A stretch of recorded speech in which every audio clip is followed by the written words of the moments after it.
And my experiences with those people also indicate very much that they are completely insane. The people with the most power are psychopathic. That's to say, they're very ill people. These people feel at the core that they are worthless human beings because they don't feel loved. But the problem is, if you don't feel loved, and then you have power to lift yourself up and feel some self-worth, because they have no access to innocence, themselves as light, themselves as human beings anymore, nothing means anything. So there is this spiritual suffering that is real, that they don't necessarily understand. If you don't have access to your innocence and to the light that you came into the world with, if you have no access to that, then that spiritual side of you is cut off. They're trying to create heaven on earth for themselves, though, at the expense of everyone else. But they're the sickest people, and part of the reason why everything is being revealed now is because we're moving out of these dark ages.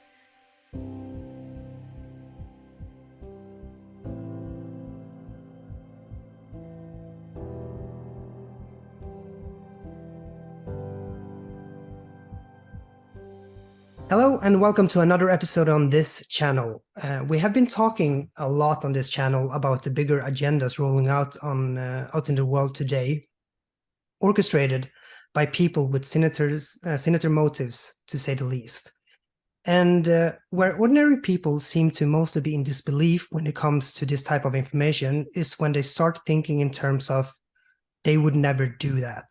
And my reply to that is always, no, you would never do that. They would, and some of them even get off on it. So today I thought I'd speak to Annike Lucas, who were trafficked as a child to an elite pedophile network at an early age. I want my audience to hear about your personal story, Annike, but also to get them to understand the mentality that goes on among the ones who we are considering the VIPs. So warm welcome to the show, Annike. Thank you, Nicholas. Yeah.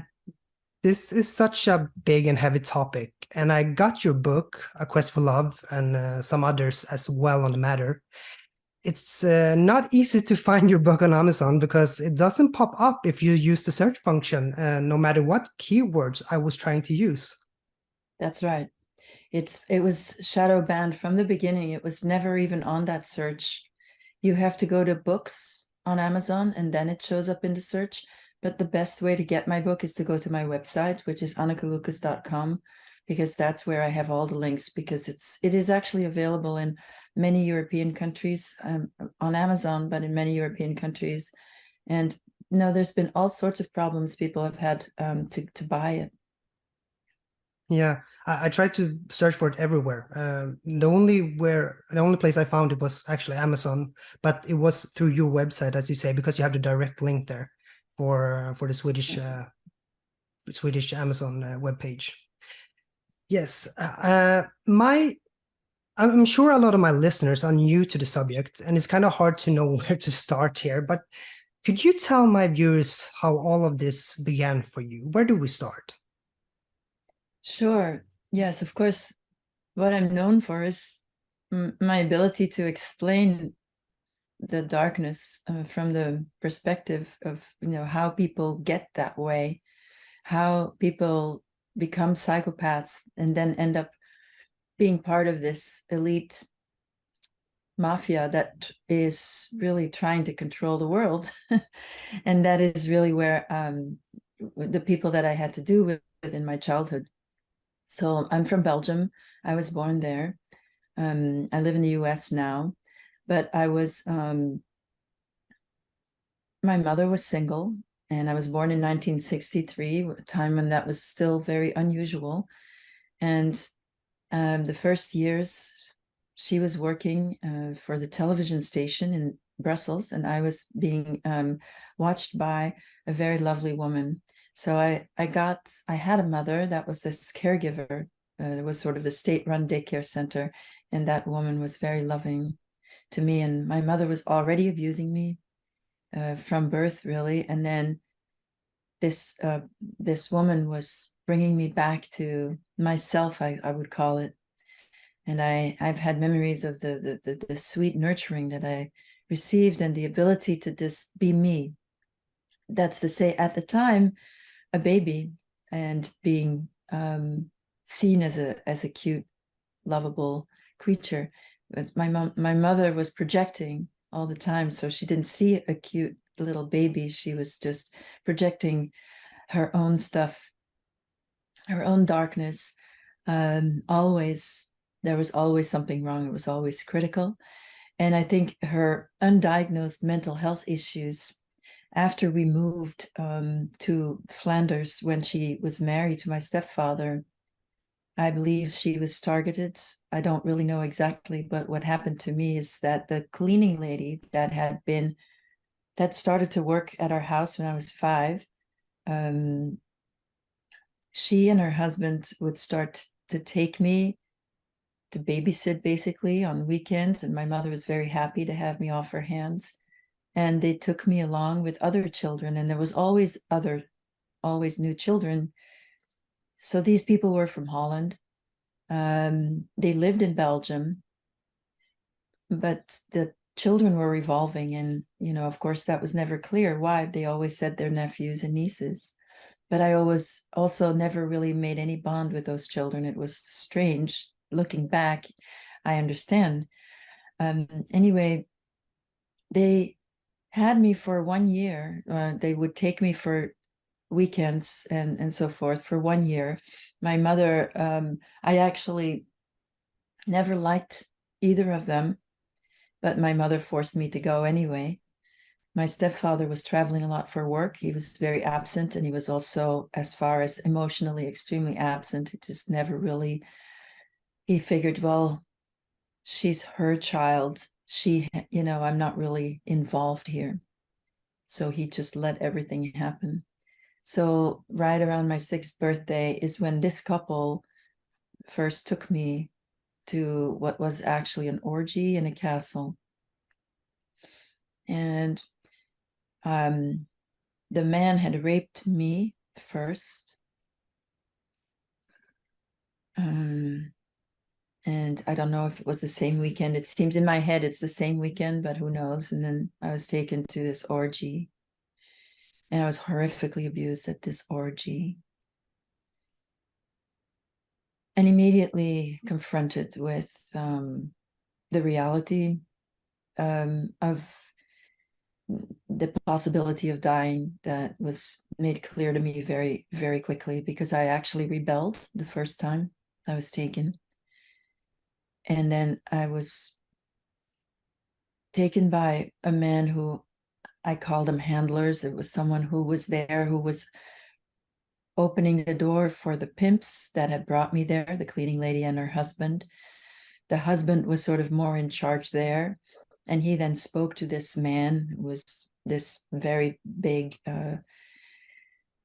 guy who was unhappy that they didn't bring boys that day because he liked boys. He ended up, after I rebelled, which was in public, and well, there was the public was very high. It was very confusing recalling the memory, because these were aristocrats. Mostly they were dressed as hippies, though, because it was a masked ball, and everyone was dressed as hippies, and there were drugs being distributed, but by waiters in they were very formal waiters walking around with silver platters, and on these platters were all kinds of drugs that people were helping themselves to, and everybody was completely high, out of their mind. Clearly a lot of LSD, but people were out of it. And so what happened to me was happening on a stage. And well, I rebelled. I felt so humiliated that I stood up afterwards and said, "You can't do this to me. I'm going to tell on you, and I'm going to make sure you all go to jail." And I was then taken by this handler, this big man. He took me somewhere else and ended up showing me into a cellar, a long cellar. And at the end of which was sort of a a cement bath. And behind that was the body of a young woman. And he acted very nonchalant. He was just saying, well, you know, we don't want anything to happen to you. We like you here. So it was just made clear to me at 6 years old that I should be quiet. I should never tell on anyone or I'll be killed. So that was the first just incredibly violent introduction to the network. I tried to tell my mother, in spite of the threats, I tried to tell my mother something, that bad things had happened. Of course, not only did she not listen, but she ended up starting to take me there herself. She then became my pimp. That cleaning lady stayed working with us. And there was a woman, an aristocrat, who I think was the connection to the network itself. They came through an organization called Opus Dei. They were high-ranking members of Opus Dei, and they were, you know, some of the few aristocrats in the country that, you know, entered into that way. Other people came in through other secret societies, I believe, just the Masons, of course. So I was trafficked in that network for 3 years. The first 3 years, I was what's called an expendable child. It was very clear that I could be killed any moment. And then at age 9, I was gifted to, you know, children were used and for blackmailing purposes a lot. So a lot of what I was made to do in the first 3 years, either I was given to a crazy aristocrat who just needed children to satisfy sadistic impulses. And this seemed to be a practice that was just thousands of years old, you know, that was just done, and this just still goes on. That was the feeling of those aristocrats, and they came from these families, these bloodlines, and that was done. They abused their own children, and it was just part of their culture. Not all, of course. I'm not saying that all aristocrats do that, but those people did. And then also what they called newcomers. So as from 6 to 9, I was used for all men, all white men that were basically trying to get into this club, because the head of the network in Belgium was the Minister of National Defense at the time. So his name was Paul van den Boynants.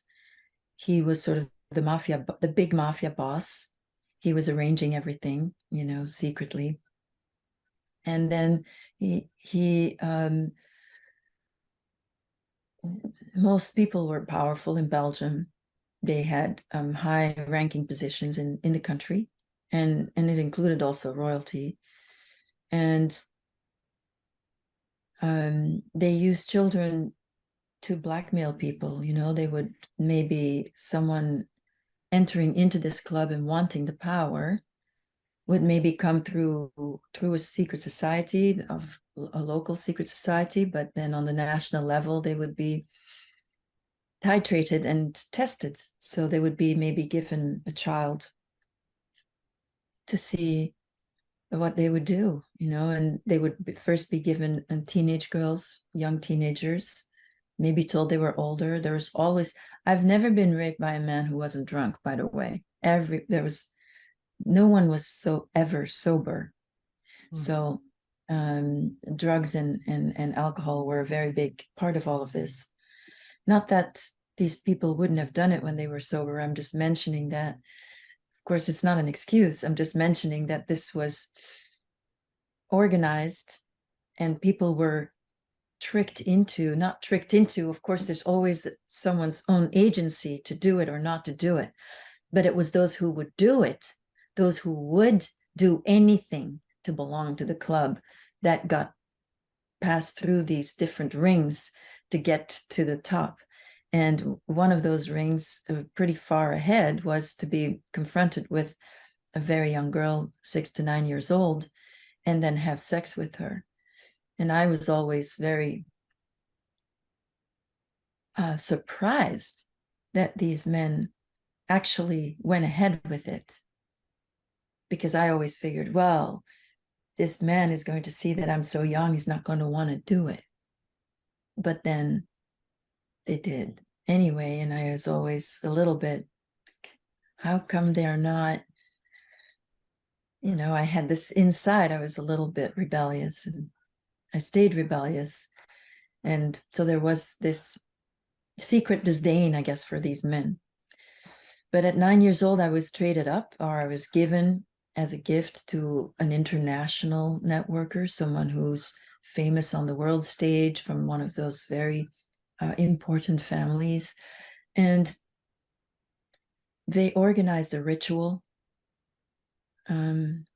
for him. And so somehow, and really outside of my own abilities or anything, was impressed this person. And then he decided that he was going to make me his slave. And he together with somebody else from another family that apparently ranked even higher in this global network, now we're talking, devised a plan for who I would become, and that they created a persona and then started to mold me into that persona, which was the end result would be that I would be in France, a singer actress, very sexy, and I would be given that platform so that I could be a better attract the most powerful men in the world, and then I would be spying on those men for him. And so that is sort of the generally all of this mind control and all of these dark operations and those people who are in control, that is what they are busy with, is spying and sex slavery. But of course, I work with survivors all the time. So the sex slavery is always part of it. The spying is very common, but there are, and then there's these basic mind control training. So I went through a mind control training in Germany for a month. And after that, which is torture based. And after that, before that, I always knew that these men that raped me, that there was something wrong. But after the mind control training, I didn't know it anymore. If this is a network of highly prominent people, who do you think is actually orchestrating this? Because this almost sounds like a machinery or like a factory spewing out politicians on a conveyor belt. So it is a little bit like that. Let's just say it's always the same in terms of people are either born into it, but then they are groomed from birth, or someone is on the outside but really wants to belong. And the more psychopathic someone is, the more narcissistic and psychopathic, based on their own trauma, unresolved trauma that they're running from, and that they do everything to run from, so that they want to belong to this power structure and climb and climb and climb. The more they want to do that, there needs to be, of course, a certain level of privilege. Usually it's not enough to just be psychopathic. You can be, grow up poor and without power, but still be psychopathic, and then you'll never get in the network, and you can do damage in your own circles. But there has to be a certain level of privilege, but then you can enter into these circles, and then it just depends on, in Hollywood they say I'll do anything, and that's sort of the code to let people know in the network that you're game for, and anything really does mean anything. And when you're saying who's behind it all, the truth is I don't really know that. It is a machine. The narcissist, my main perpetrator, who had me mind control trained to be his slave, he certainly thought he was very high up. He was certainly world renowned and known as a philanthropist and so forth, and very famous. And he did control politicians, including American presidents, but he wasn't really the top in the network. He actually went, this man brought me, initially the first part of the training was I was taken to his homes. He took me to his own homes to introduce me to the lifestyle, to train me to be comfortable around that kind of lifestyle. So trained me to eat, to recognize nice clothes, took me shopping, by the way. And there, you mentioned this earlier, like he just loved getting away with, taking a young girl from Belgium to a store in Madison Avenue, and everybody is so busy placating, so excited to have this special VIP visit them, that nobody would ask a single question. Nobody would wonder what this little girl was doing with him and why he was buying clothes for her and who she was. So there was definitely the thrill of getting away with anything that was part of their pleasure. And he was certainly very wealthy, and he certainly was very powerful in the world. But then he had to go. He took me sailing, and we went to an island, the northeast coast of the United States, and spent a day and a night with somebody from another one of these families, who clearly, it was clear to me that this other person was actually higher up, and that he was getting permission. They sort of devised the plan together, what I would be used for. And their idea to make me into a celebrity in France, who would seduce the most powerful men in the world, would make them also a lot of money, because I was also being sold. I actually was sold, even in the years that I was in the network, already, to politicians, but that would continue, and they would, of course, make tons and tons of money. So there was that. And then, of course, for their games, for their information, to keep everyone in their pocket, to keep that control going. But ultimately, I don't feel that this other person was in charge either.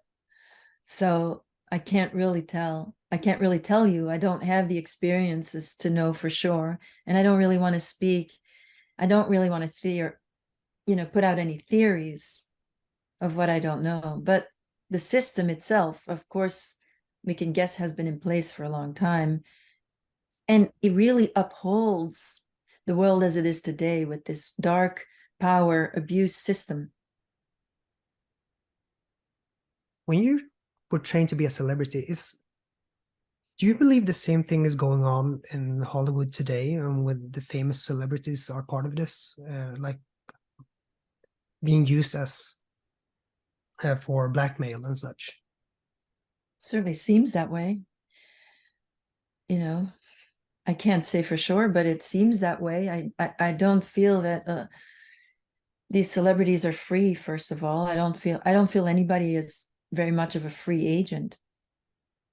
Anywhere you get high enough in that power structure, whether it's as a CEO of a large company, or whether it's in the government, or whether it's in entertainment, when you get high up enough, either you are fully embracing this satanic cult and you are part of it, an enthusiastic member of it, and so obviously you will want to keep the secret, or you are an uncomfortable participant who is maybe wants to do their art or whatever, but has to sort of close their eyes to the reality. And I don't think everybody is part of it, but I think that the biggest names, the people that we get, knowing that the media certainly is completely controlled, that the biggest celebrities definitely are part of it, and even seem to be messaging too. I mean, Hollywood seems to be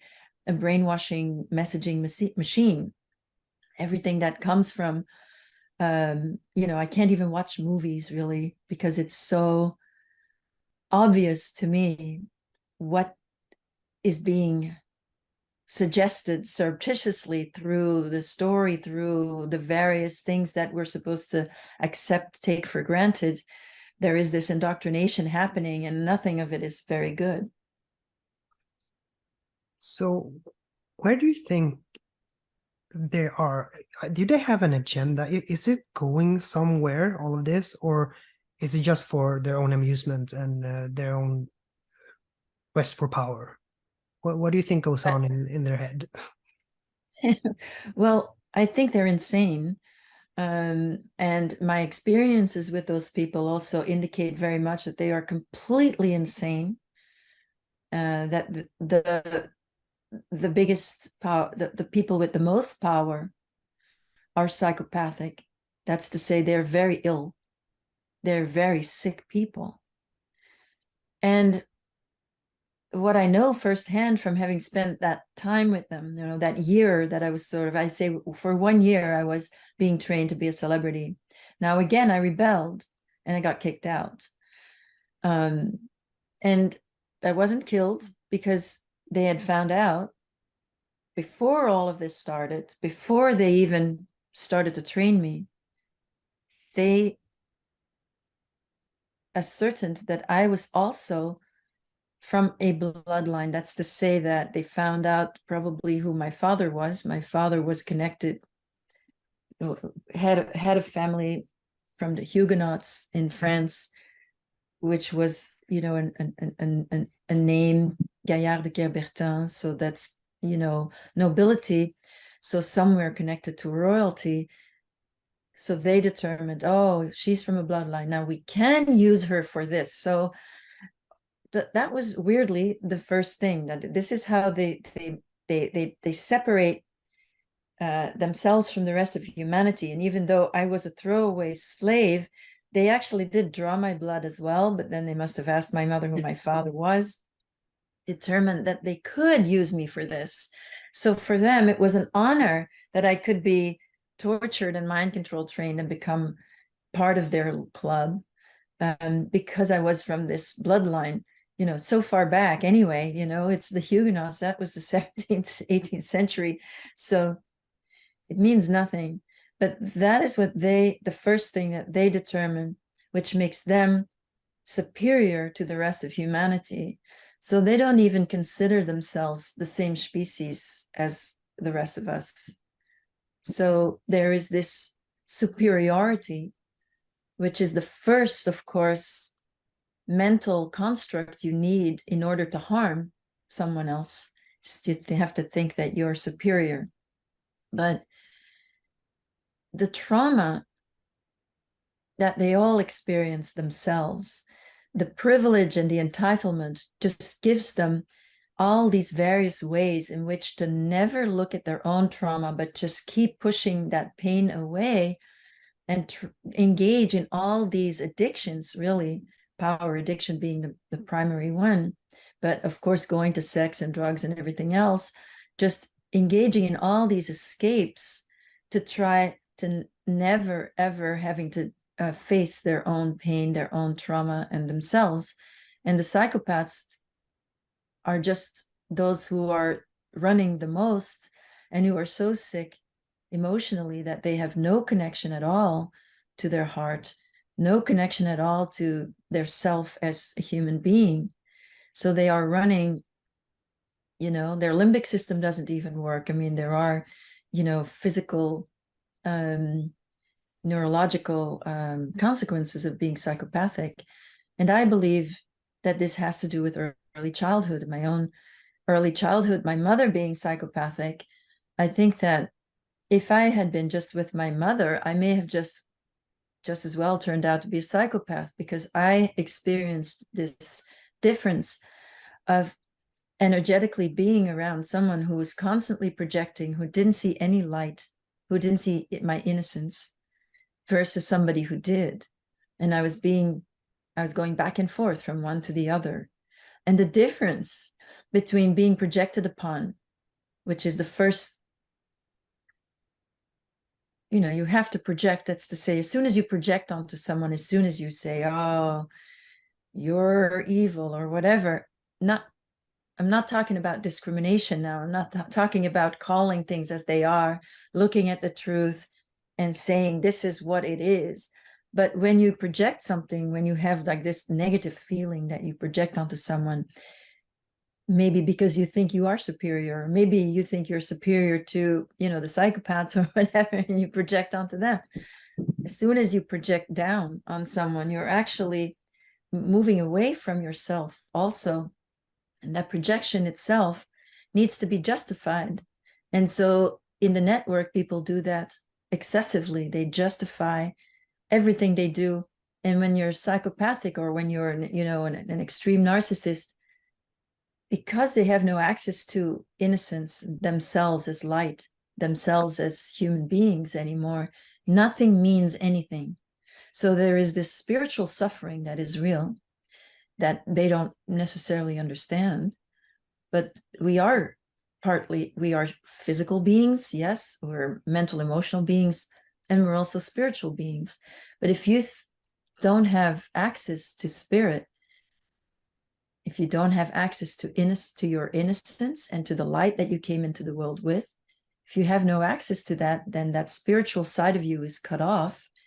And then you're sort of like pushed into being connected to the body, trying to make earth your heaven, which they clearly do, the material heaven that they create. I mean, these places where I was, where they live, they're very nice places. They're trying to create heaven on earth, for themselves, though, at the expense of everyone else. But they're the sickest people. And I think that this dark paradigm, it just comes straight out of the Dark Ages. And part of the reason why everything is being revealed now is because we're moving out of these Dark Ages. And this darkness has been there. It's just that it's being shown now. And then there's this other element, is that technology, which is part of us coming out of the Dark Ages, that it's being discovered. These finer, subtler energies are being discovered. They're being used in technology. But for the moment, they're still used by those people. That's to say, for dark ends, for war, for spying on us, for everything that that is very dangerous. The technology is in the New Ages, but man's mind and these people's minds certainly are still in the Dark Ages. So we have that greed and selfishness from the Dark Ages operating as the motive for these technologies. I guess you can say that evil is just the absence of love, right? I would say that. And if you're not able to feel love, then why should anyone else? Is that the mentality that goes on? They don't believe. If you have no access to yourself, if you have not known unconditional love as a child, and you have no access to yourself as lovable, as a lovable human being, which is really the key, this deep sense of worthlessness. That's really the key. The secret of all of these antics is that these people feel at the core that they are worthless human beings because they don't feel loved. But the problem is, if you don't feel loved and then you have power, you think love doesn't exist. You believe that love doesn't even exist. And also, if someone is unconditionally loving towards you, you don't recognize it because everything is set up in this exploitation model. Now you are stuck in this exploitation model where you've been exploited from your birth. You have not been loved so that you can know that you are light and lovable, and that you can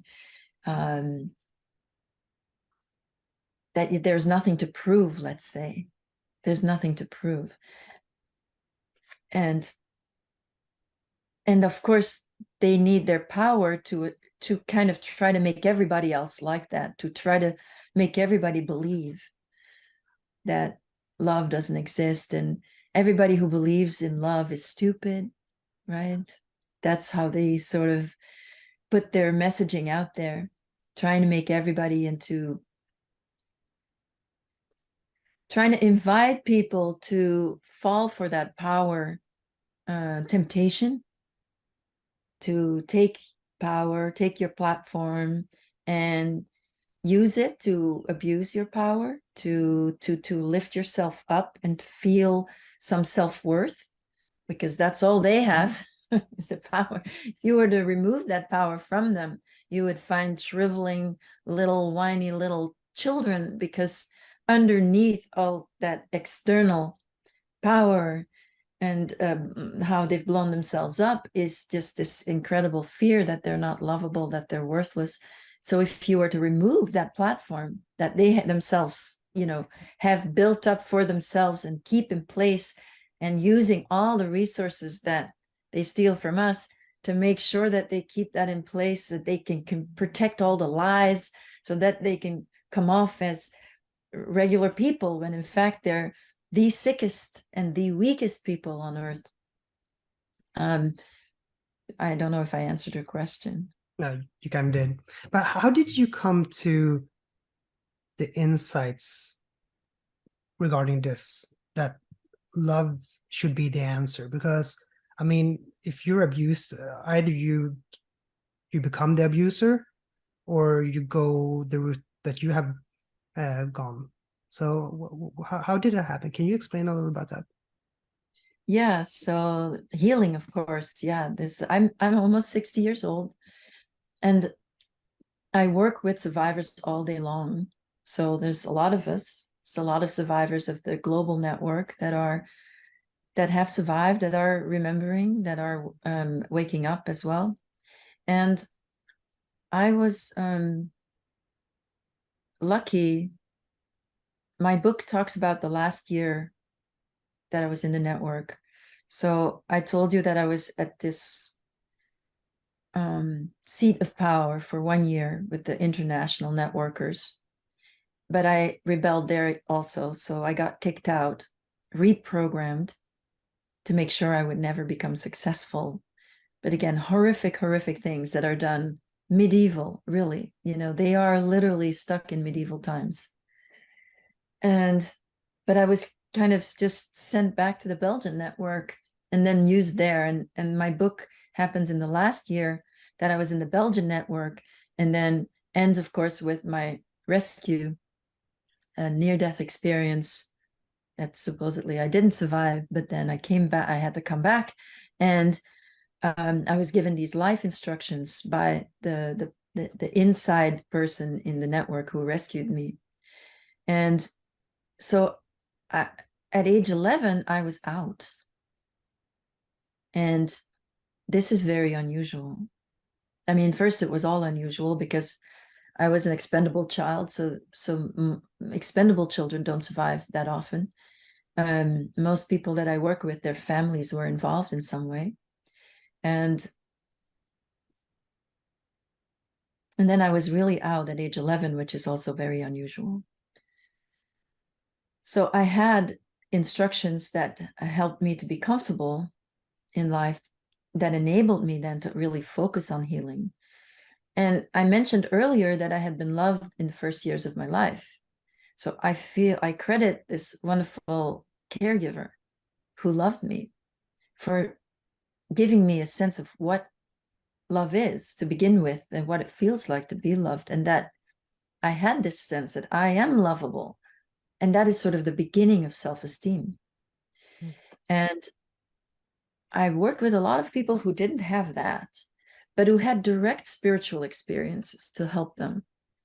And in my book, I also describe several direct experiences I had in the network. There was always this assistance, let's say, from the invisible realm that even became visible.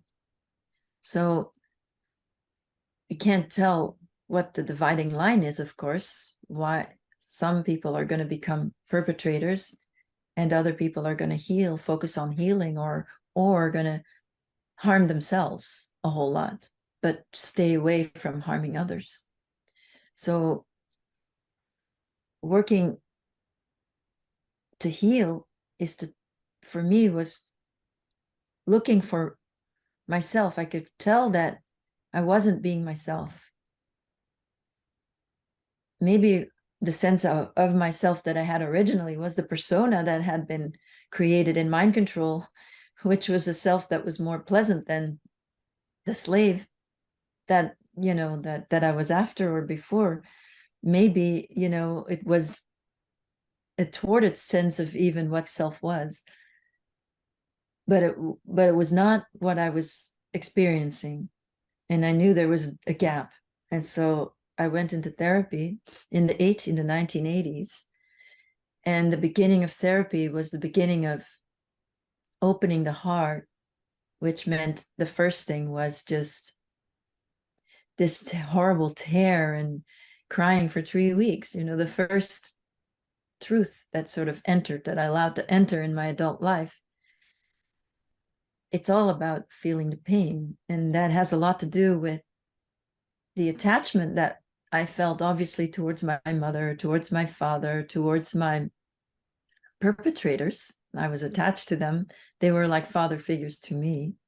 So to undo that attachment and just to acknowledge the pain they caused, and to unload the burden that I was carrying for them, the psychic, emotional burden I was carrying for them. In that process, I was receiving insights. And I started to understand things, not only for myself, but I felt that it was understanding that there was a formulaic understanding of how this works psychologically. And that was worth the pain for me. And maybe if I had known how much pain, I would never have. But I was healing. This, obviously. I'm still healing. So this is I mean, in the beginning years, the first decades even, I was healing and thinking, when is this going to be over, and when can I start my life? Because it's so painful and so difficult. And in my case, having had that training to become a celebrity,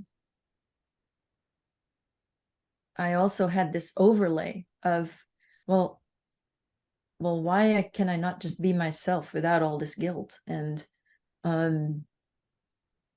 so that seemed healthy to me, is to not be stuck in all this guilt, which I was, all this guilt complex.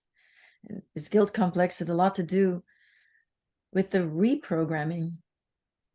It is very natural for survivors to feel a lot of guilt, because we're put through the most horrific things, and we're made to do things too. And this is all to make us feel guilty. But the reprogramming that I had after I rebelled against I didn't want to be part of this club. So you see, there's these choices that are made, right? And at age 10, I decided I was not going to pay the price to be part of this club. So I got kicked out, and being kicked out, that's not pretty. And so it's understandable that people are too afraid to leave or too afraid to stand up, because being killed would be one option, but I was, tortured and humiliated a lot, and made to feel that I was worthless and I could never amount to anything. I would never be successful.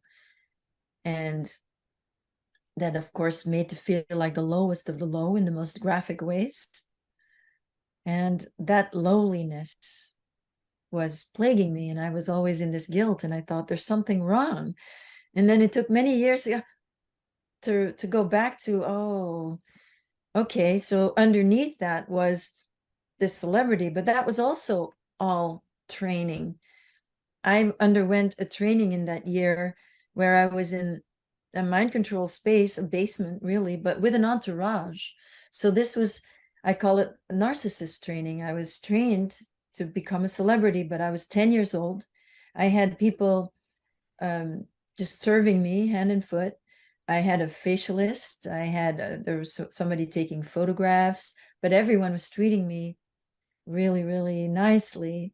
Everybody was treating me like I am already that celebrity, that sort of goddess.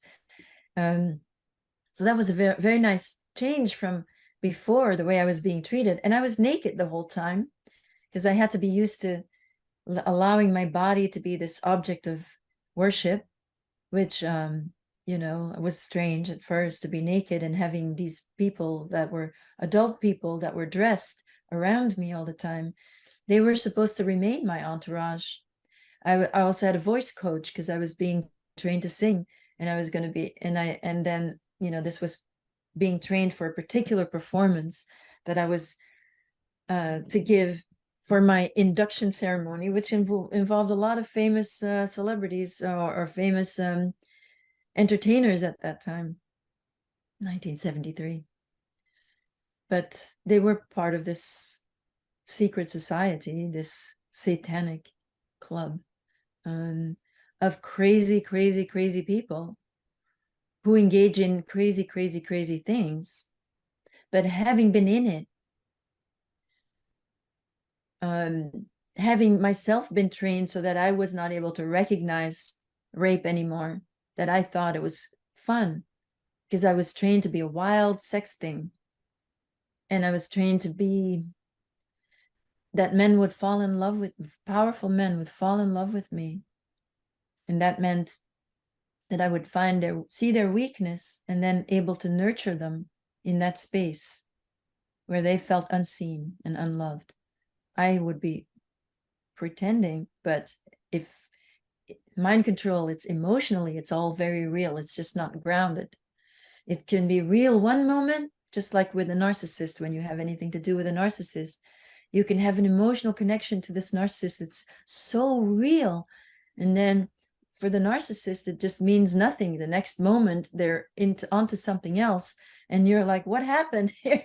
They don't have that attachment, that groundedness that we people in day-to-day life, you know, there's commitment, there's ground rules. These don't matter for those people. So there's the emotional connection, which is real, which is part of all the manipulation and everything, which is part of that exploitation paradigm. And then there's what is done with that. And being trained like that and being treated really well, being treated like a star, even by some royalty, they were already treating me like I was this very special sort of goddess type, you know, sexual goddess type thing. They were already treating me that way. So that's very tempting. So I was in it. And even their crazy, crazy rituals, I was also in them and part of it. And so I understand that frenzy that they would enter into, which is maybe the biggest substitute for spirituality, feeling connected. In a satanic ritual, there's a high that happens, of course, and there's a connectedness, there's a sense of greater purpose, even though it's very dark. But I do understand it, and I try to explain it so that people can understand that, no, this is real, this is really happening. Yeah. Do you believe you will ever fully heal from in this lifetime? I am healed as far as functioning well. Obviously, I can speak to things rationally. I'm grounded in the physical world. That's healed. I am healed, but none of us are fully healed. I think of healing completely as becoming basically enlightened, that we're here. We all have trauma, obviously. We all have blind spots. Well, those blind spots that we have are personal trauma. That's what those people co-opt. That's how we get co-opted. That's how we get indoctrinated. What we don't know about ourselves, that gets used by people who don't know themselves at all.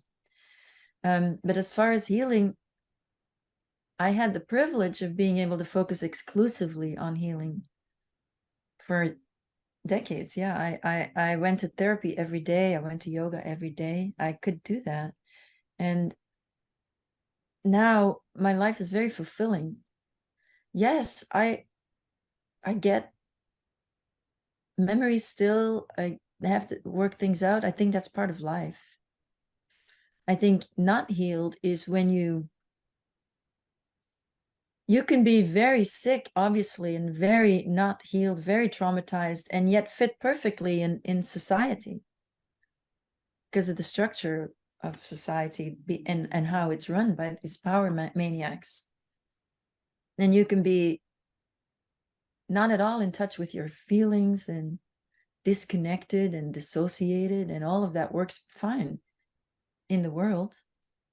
It just doesn't work very well in your life. Ultimately, I guess there's this greater spiritual perspective why ultimately it doesn't work for anyone to be in the darkness, and that why are we here is the healing I see as a spiritual growth, as continuing to be more aware of myself. And I feel that's all I have to share is what I have experienced, and then as an adult revisited and was able to feel those, everything that had to be cut off, shut down in the moment of the trauma, to get in touch with those feelings, to be able to connect them to the source, to their psychological source. And that creates this integration. And that integration process creates personal growth. And that's a real thing, is something that you can never explain to someone who's never had it. But it's a real thing. And I feel that that's the purpose of life, is to keep growing and learning, and to grow in self-awareness, to ultimately know yourself fully as that being of light. I remember, I mean, like a decade or so, I was listening to stories like yours, and most people never believed in it. I had a hard time believing in it, but it's kind of different today because people are more open-minded. I mean, really, really open-minded compared to then. Do you see this like a time where all of this is coming up to the surface and it's meant to do so? Absolutely. Yes, I went public 10 years ago. So I had to wait that long. I had to wait that long because I knew that I had to be strong enough to withstand the attacks that would inevitably follow if I went public. So I knew I had to be strong enough within myself to not be taken down by that, or to not need also the love that would come, that people would say, oh, you're so wonderful. I knew that I needed to be beyond the need for flattery to feel worthy, and that also would make me invulnerable to the attacks. Now, I'm not saying that I was completely invulnerable to the attacks, because sometimes it came out of left field, and I certainly had my share of tests to deal with the attacks that came. But the difference from 10 years ago is incredible. People are finding me every day. I think the discrepancy, with what is happening in the world, the discrepancy between what the leadership says and what is actually happening in the world is too great. And so it's just too obvious that there's something really, really wrong, and that we're being lied to, I think, is very clear.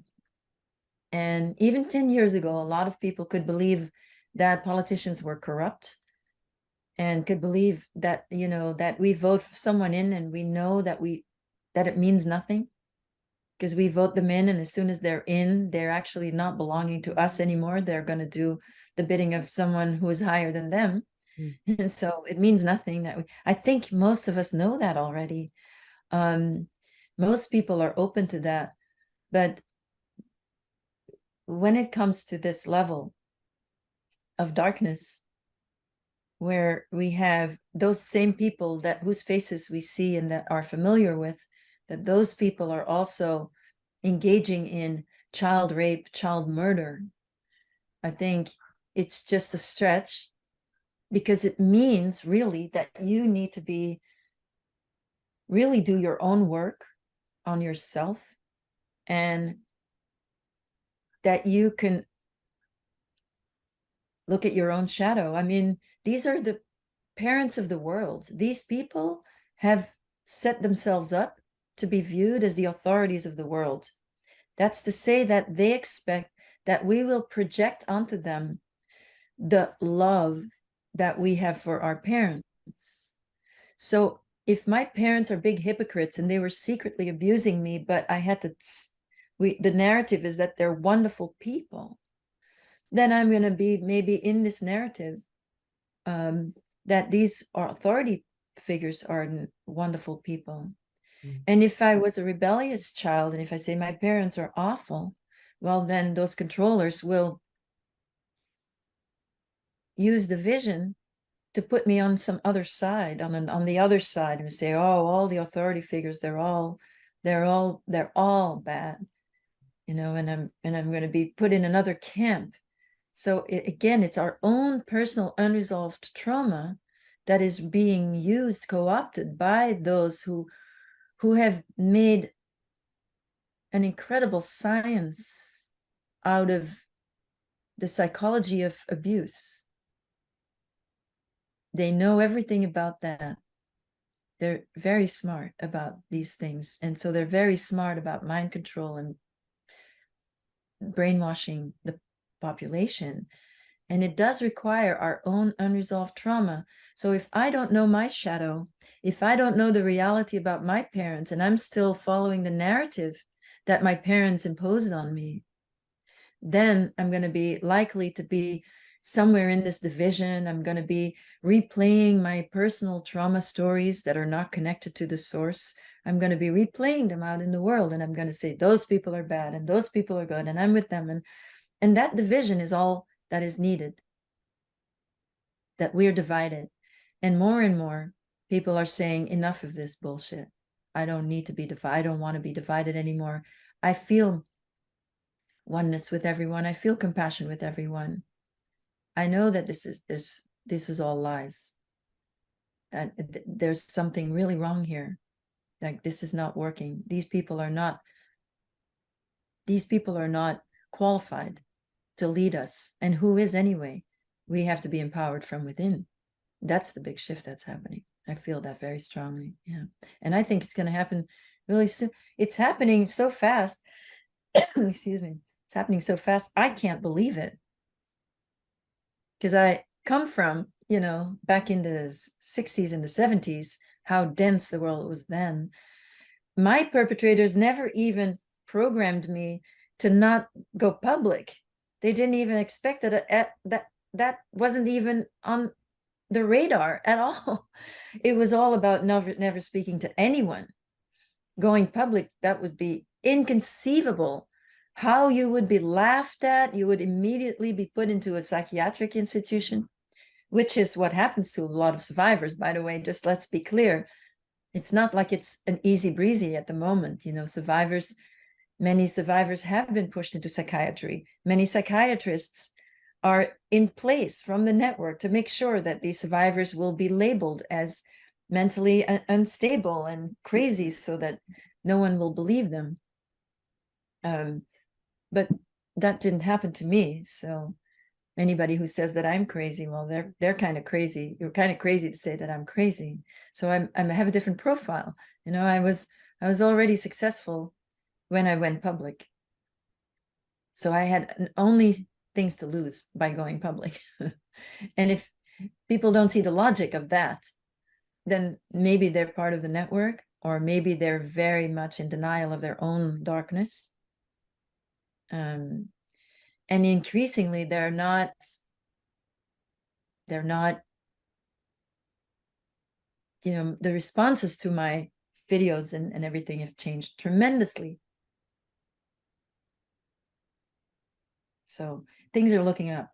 And I think actually very soon, it feels like the whole Epstein case, you know, it's not going away. It's just not going away. In the mainstream media, they were forced to connect him to the pedophilia of the minors.